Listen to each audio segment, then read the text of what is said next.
Les 140 ans du traité entre le roi Makoko Ilo Ier et l'explorateur franco-italien Pierre Savorgnan de Brazza se révèlent comme un moment majeur pour le gestionnaire du mémorial Savorgnan de Brazza de rappeler le souvenir historique ayant tissé l'amitié entre la France et le Congo.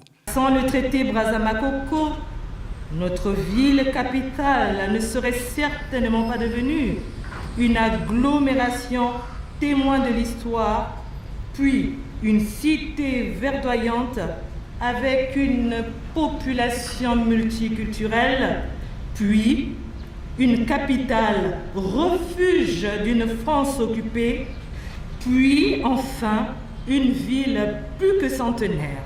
En présence du représentant de Sa Majesté 17e roi de Mbé, Auguste Guempio, de l'ambassadeur italien et de quelques historiens, le prince Tsalou et un enseignant de l'université Maringouabi ont rappelé les contours de ce traité qui a conduit à la fondation de Brazzaville.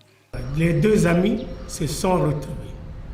Ils se sont fait une longue accolade. Brazza a été émerveillé par l'hospitalité du roi.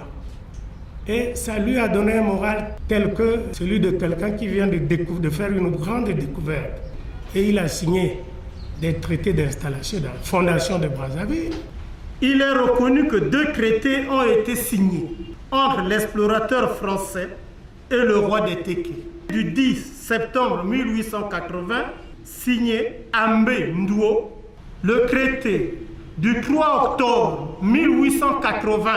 La célébration des 140 ans du traité Makoko de Brazza va se poursuivre avec d'autres conférences sur les incidences de ce traité au mémorial Pierre Savorgnan de Brazza où sont enterrés les restes mortuaires de cet explorateur européen.